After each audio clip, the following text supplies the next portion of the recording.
As a person from a third nation country, the thought of immigration for having a better lifestyle, education, comfort in traveling, and so on in Western countries is so common. With having a temporary residency permit, you expect that you can have the same value given to the citizens, but temporary. But in fact, as a foreigner, you're not treated nicely, especially when it comes in terms of bureaucracy. Paying double taxes, not having a proper health insurance as a student, refusing to talk in English in governmental offices, like even in the Department of Foreign Affairs, and setting high limitation for having a normal bank account are some of the examples. When your expectation doesn't fit with the reality, then the fact of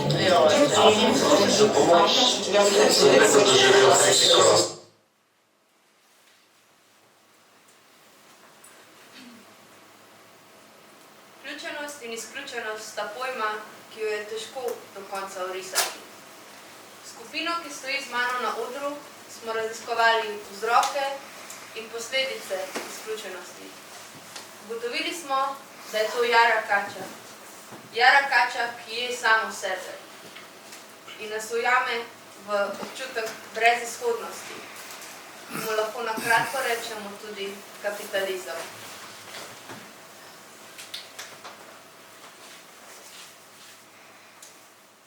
Denar.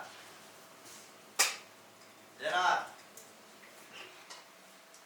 Denar. Denar. Več. Denar. Delaj. Denar. Več. Denar. In še več. Denar. In še več. Denar. In še več. Denar. In še več. Denar. In še več. Denar. Več. Denar. In še več. Stranka ima vedno prav. Denar. In še več. Denar. Stranka ima vedno prav. In še več. Denar. Stranka ima vedno prav. Denar. Še več. Denar. Stranka ima vedno prav. Nasmej se. Denar. In še več. Stranka ima vedno prav. Nasmej se. Denar. Stranka ima vedno prav. Tiho. Denar. Denar. Stranka ima vedno prav. Tiho. Denar. Stranka ima vedno Denar. prav. Tiho.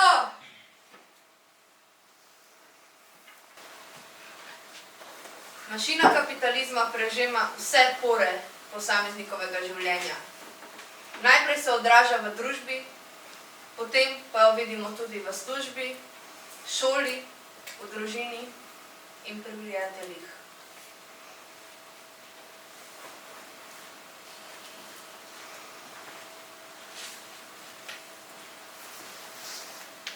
Od moje prve službe imam same take službe, kjer delam stalno z ljudmi.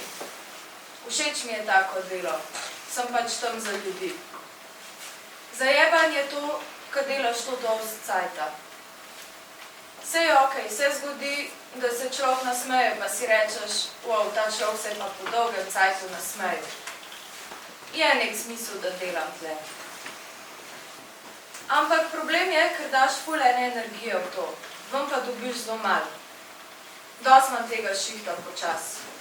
Vse tako, ko greš v trgovino, pa so tam oni bogi delavci, prodajalci, pa so tam samo zato, da ti poskenirajo, pa da čim prej spizdiš dan. Pa si misliš, okej, če se mi ne da, ne rabim sploh procesirati te osebe, zaradi mene je lahko to tudi robot.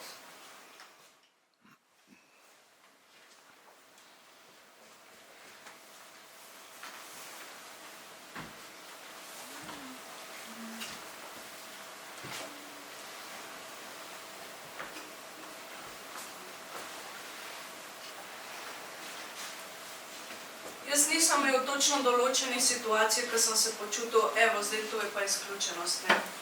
Ampak sem pa jo občutil v osnovni šoli. Naprimer, imel sem sošolce, ki me niso povabili na svoje rojstnodnevne zabave. Imel sem tudi situacije, ko so se prijatelji šli po šoli skupaj igrati, pa niso mene zraven povabili. In sem ful hotel delati na sebi, sem šel k psihologinji, meditiral sem, ampak na koncu sem ugotovil, da sem to jaz.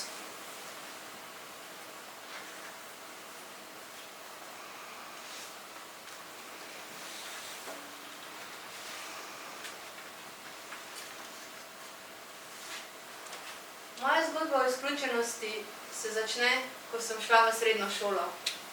Preselila sem se iz majhne vasi v mesto in bila sem navdušena. Mislila sem, da se mi bo življenje zavedno spremenilo. Prvi dan šole pa sem ugotovila, da sem mogoče naredila grozno napako. Nisem bila na nivoju sošolcev in sošolk. Bila sem drugače oblečena, drugače sem se izražala, drugače premikala, drugače razmišljala. Prve 3 mesece sem se želela na vsak način vključiti v to družbo. Želela sem, da me imajo radi. Potem pa sem ugotovila, da to ni mogoče in da mi tega ni treba.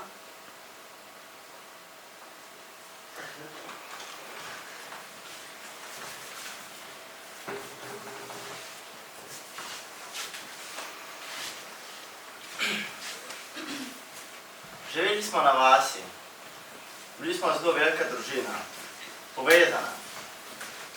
Veliko rojstnih dnevov in veliko praznikov smo preživeli skupaj. Kar naenkrat pa je bilo čutiti neko spremembo. Mati prav, da s očetom nista v redu, je nekaj bilo govora o selitvi. Pa se preselimo v Ljubljano in novo okolje mi je hitro vzbudil občutek osamljenosti. Po nekaj časa, ko smo obiskali nazaj vas, preprosto ni bilo več isto. Nobenih klicev več in nobenega res ne zanima, kako si. Čez nekaj časa tudi na babičinem pogrebu misliš, da bo bolje, se boš lahko z nekom kaj pogovoril.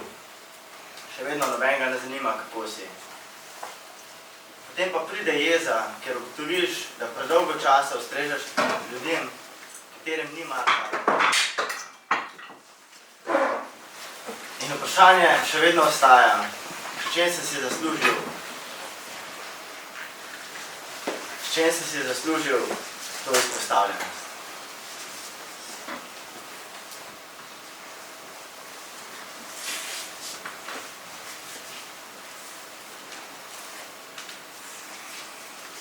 Moja družina je tudi kaj posebna. Spomnim se za svoje mladosti, ko sem en dan svojega prijatelja povabil na kosilo k svoji babici. In spomnim se svoje babice, ko je cel večer mojemu prijatelju govorila, da bi ona najraje videla, da bi bil kar on njen vnuk. In ne jaz, saj jaz sem neumen, nesposoben, nespoštljiv, nezrel in še marsikaj drugega. In potem me ne čudi, ko gledam svojega očeta in vidim, da se še dan danes ne zna soočiti s svojimi čustvi, s svojimi problemi. Teh problemov ne rešuje sproti, ampak pusti, da se mu naberajo in naberajo, dokler neizogibno ne pride do agresivnega izbruha. In na koncu se vprašam, a sploh spadam na to družino. Vse, kar vem, je, da je bila moja mladost polna občutka izključenosti.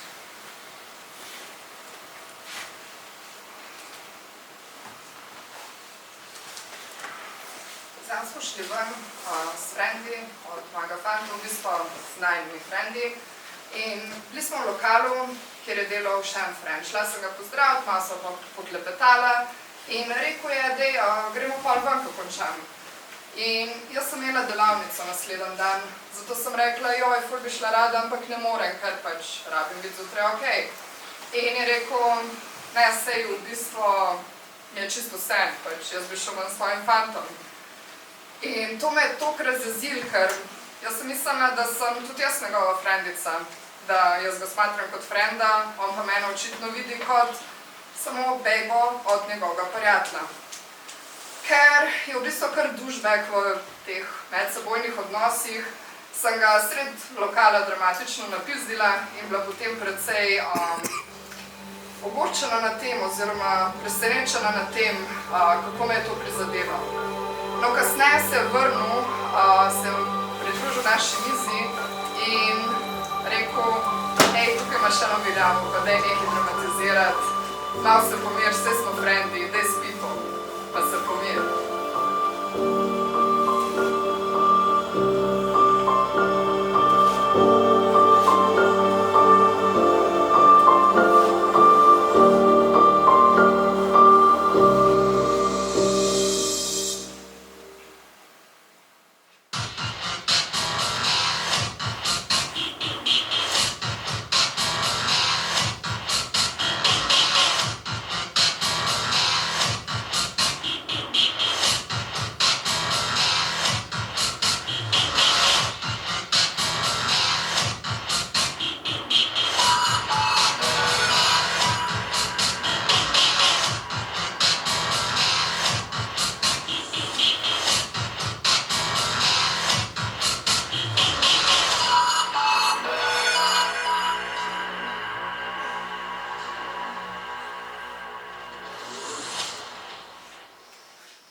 Naprej teh vzorcev.